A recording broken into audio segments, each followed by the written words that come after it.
Hai, aku Ashley dan aku 20 tahun.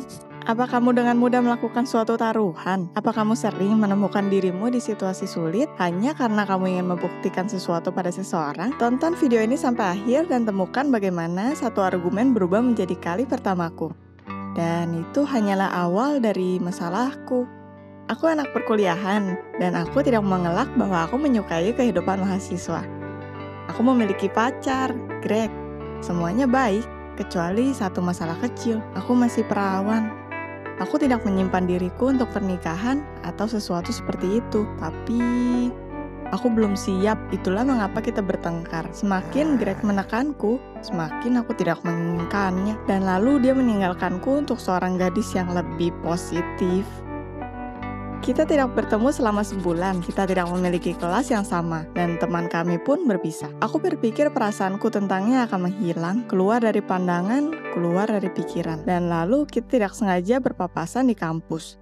Dia bersama pacar barunya dan dengan teman-temannya. Mereka menyapa aku, dan dia berpura-pura tidak mengenal diriku sama sekali. Aku marah dan tersinggung. Aku dipenuhi dengan serangan emosi, dan aku mengajak temanku untuk minum-minum di klub. Aku mengenakan makeup, memakai baju paling seksi, menaruh kondom di tasku, dan pergi menemui mereka. Aku merasa hebat. Pernahkah kamu membiarkan emosi menguasaimu saat kamu dipenuhi kemarahan dan penolakan? Greg meninggalkanku karena aku menolaknya, dan dia akan menyesalinya. Aku pikir setelah koktail kelima, temanku dan aku mulai bertengkar, dan aku mengatakan sesuatu seperti, "Apa kamu ingin aku menggoda pria manapun di sini sebagai taruhan?" Teman-temanku mabuk sepertiku dan mereka mulai menyemangatiku. Kita memilih seorang pria dari lantai dansa, dan aku pergi untuk menaklukkannya. Betapa menyenangkannya. Setelah beberapa lagu, kita pindah ke bar, dari sana ke toilet. Kenapa tidak? Kita sudah dewasa dan dengan kondom. Apa yang bisa salah? Seksnya cepat dan menyenangkan. Tapi ketika kesenangannya berakhir, aku melihat diriku di cermin dan tidak bisa mempercayainya. Kali pertamaku ada di kamar mandi di klub dengan pria yang tidak kukenal. Apa ini yang aku benar-benar inginkan? Apakah itu layak untuk menolak Greg sekian lama? Jika aku berakhir seperti ini, aku berlari keluar dari kamar mandi, berpisah dengan teman-temanku, memanggil taksi, dan pulang ke rumah. Paginya kepalaku sakit karena minuman, dan aku merasa seperti orang bodoh. Aku tidak bisa menyalahkan pria tersebut, tapi itu adalah sebuah kesalahan. Seperti sedang mengejekku, alam semesta mempertemukan aku dengan Greg keesokan harinya. Mengedipkan matanya padaku, dia berkata, dia mendengar bahwa aku sudah bisa lebih rileks, dan bahwa kita bisa mencobanya lagi.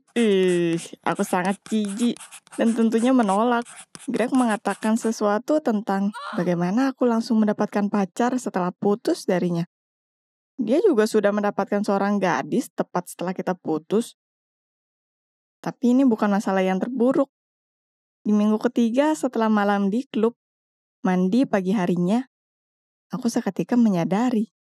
Aku telat datang bulan. Keringat dingin muncul di wajahku. Aku berlari melihat paket kondom. Dan menyadari dengan ketakutan, paketnya kadaluarsa. Aku bisa hamil dengan pria asing yang aku tiduri saat mabuk di klub. Di farmasi terdekat, aku membeli 3 pak dari tes kehamilan yang berbeda. Menurut instruksi, tesnya harus dilakukan pada pagi hari. Jadi, aku setelahnya pergi ke kelas tanpa mengetahui hasilnya. Pernahkah kamu membuat keputusan buruk di bawah pengaruh emosi yang berubah menjadi sebuah bencana? Aku hampir tepat waktu datang ke kelas. Duduk di baris pertama di sebelah temanku. Rileks dan lalu pria yang sama muncul di sana. Pria itu ternyata Alex, seorang lulusan dari guru kami yang sakit dan meminta Alex untuk menggantikannya. Aku duduk selama pelajaran dalam kebingungan dan baru menyadari bahwa aku harus menghampirinya dan mengambil tugas darinya. Aku sangat bergetar sampai tak sengaja menjatuhkan ranselku. Semua isinya berjatuhan di lantai. Alex dan aku dengan cepat mengumpulkannya. Dia terdiam memberikanku setumpuk tes kehamilan, melihatku dan matanya melebar. Dia mengenaliku. Aku berubah pucat, memasukkan sebisaku barang ke ranselku, dan berlari keluar kelas. Aku bergegas ke kamar mandi. Aku merasa mual, mencuci mukaku dengan air dingin, dan hampir menangis. Aku hampir tidak duduk di dalam kelas. Itu bahkan lebih buruk ketika aku ingin tidur. Aku tidak bisa tidur. Sepanjang malam hanya berguling dan tidak bisa menemukan kedamaian. Paginya, aku melakukan satu persatu tesnya. Aku hampir menangis lega. Ketiganya negatif. Aku harus pergi ke dokter, tentunya. Tapi tetap... aku mungkin tidak hamil. Aku pergi kuliah dengan senang. Hampir menari dan tidak menyadari bagaimana aku bertabrakan dengan Alex. Dia bertanya apa aku butuh bantuan. Tidak, kataku. Itu baik-baik saja, hanya aku belum melihat tugasnya. Aku berpikir dia lebih malu daripadaku. Dia berkata padaku untuk mencarinya jika aku membutuhkan sesuatu dan lalu dia pergi. Apa kamu tahu perasaan ketika semuanya terlihat berjalan baik? Tapi kamu tetap mengharapkan sesuatu terjadi di saat-saat terakhir.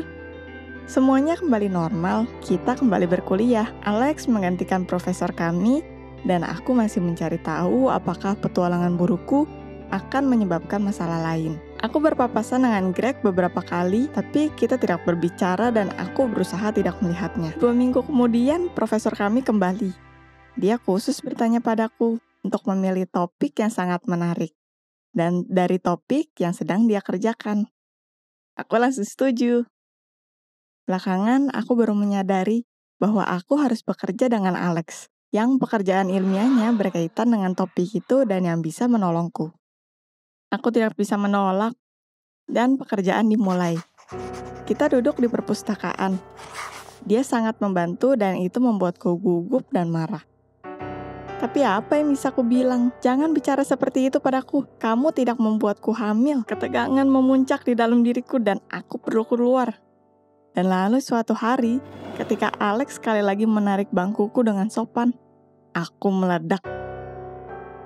Aku mulai meneriakinya. Aku marah padanya karena begitu perhatian dan sopan karena sudah tidur denganku. Karena aku dicampakkan oleh pria. Betapa marahnya aku. Dia hampir tidak bisa menenangkanku dan mengantarku pulang. Ketika aku pergi, orang-orang melihatku.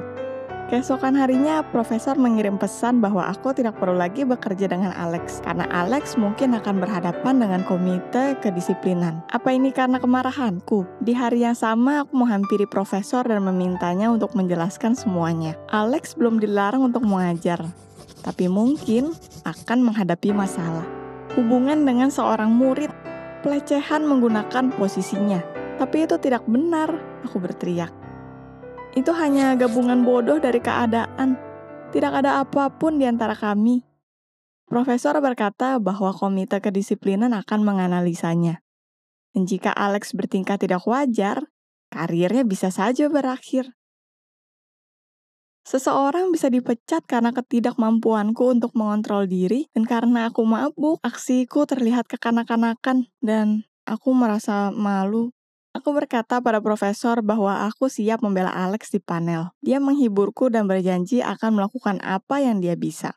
Itu tidak cukup untukku memiliki satu masalah. Setelahnya aku berhadapan dengan mantanku. Dia bersimpati, berkata bahwa dia mendengar rumor buruk dan semuanya. Sejujurnya, aku tidak melakukannya seperti yang aku bilang. Apa kamu pikir itu menghentikannya? Suatu hari dia menghampiriku di dekat departemen, di mana aku akan mengantarkan pekerjaan untuk dicek oleh profesor. Dan dia mulai mengejekku. Aku berusaha menjauh, tidak berhasil. Alex keluar dari pintu fakultas karena kebisingan. Itu pertama kalinya kita bertemu setelah kemarahanku. Greg terganggu bahwa aku tidak memperhatikannya dan dia menarik sikutku kasar dan mulai mengguncangku. Alex marah dan memberitahu Greg untuk melepaskanku. Yang dibalas oleh Greg bahwa Alex tidak bisa menggunakan posisinya sebagai alumni terlalu lama. Dia sudah mengurus semuanya. Apa itu yang terjadi? Jika Greg mendengar teriakanku di perpustakaan dan melaporkan Alex, wah, aku akan melawan Greg ini sendiri. Alex hampir memukul Greg, tapi aku berhasil meraih lengannya. Dan aku berkata supaya Greg pergi ke komite dan mengulangi yang dia katakan, hanya di depan hadapan pengajar. Dia benar-benar harus berkata pada komite dan